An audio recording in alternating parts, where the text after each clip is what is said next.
அனைவருக்குமே வணக்கம். சற்று முன் கிடைத்திருக்கக்கூடிய ஒரு மிக மிக முக்கியமான செய்தி ஒன்று வெளியாகியுள்ளது. சற்று முன் செந்தில் பாலாஜியை அடித்து இழுத்துச் சென்ற டெல்லி போலீஸ், இது மாதிரி பார்த்தீங்கன்னா செய்திகள் வெளியே இருக்கு.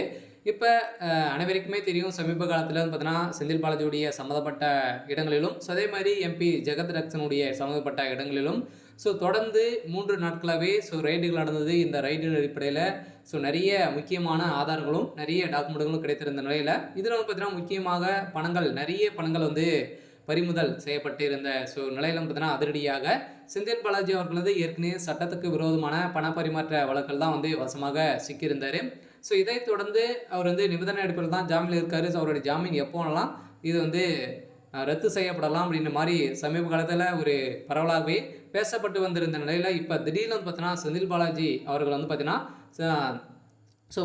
டாஸ்மாக் கூடிய நிறுவனத்திலும் டாஸ்மாக் கூடிய அலுவலகத்திலும் நடந்த ரைடின் அடிப்படையில் இதில் குறைந்தபட்சமே இது வரைக்குமே 1000 கோடிக்கு மேலே மெகா ஊழல் நடந்திருக்கு அப்படின்ற மாதிரி செந்தில் பாலாஜிக்கு எதிராக அமலாக்கத்துறை பார்த்தீங்கன்னா அதிரடியாக தாக்கல் செய்திருந்த நிலையில் பார்த்தீங்கன்னா இப்போ அதிரடியாக அமலாக்கத்துறை நடத்திய ரைடில் எக்கச்சக்கமான பணங்களும் மூட்டையாக சிக்கிய சம்பவம் தான் இப்போ அதிர்ச்சியை ஏற்படுத்தியிருக்கு.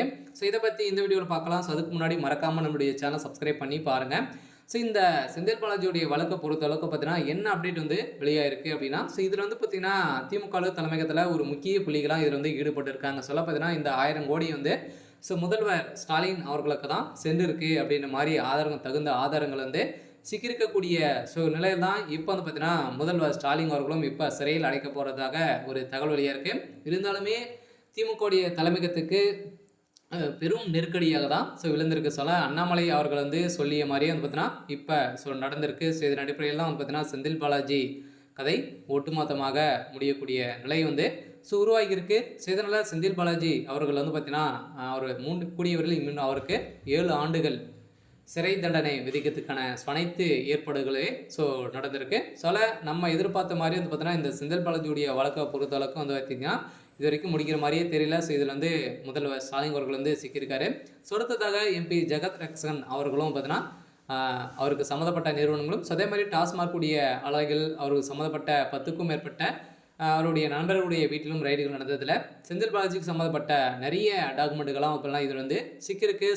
செந்தில் பாலாஜி கதை ஒட்டுமொத்தமாக முடிந்திருக்கு. இதனால் தான் இன்று காலை செந்தில் பாலாஜி அவர்கள் பார்த்தீங்கன்னா அமலாக்கத்துறை அவர்கள் பார்த்தீங்கன்னா இழுத்து சென்ற சம்பவம் தான் தமிழகத்துக்கிடையே பெரும் அதிர்ச்சியை ஏற்படுத்தியிருக்கு. இருந்தாலுமே செந்தில் பாலாஜி அவர்கள் செய்த மெகா ஊழலின் அடிப்படையில் நிபந்தனை அடிப்படையில் இருந்திருந்த செந்தில் பாலாஜி அவர்களுடைய ஜாமீன் ரத்து செஞ்சுருக்காங்க. அதில் செந்தில் பாலாஜி கதை ஒட்டுமொத்தமாக முடிந்திருக்கு. முதல்வர் ஸ்டாலின் விரிசிய வலையில் செந்தில் பாலாஜி அவர்கள் பரட்டமாக சிக்கியிருக்காரு.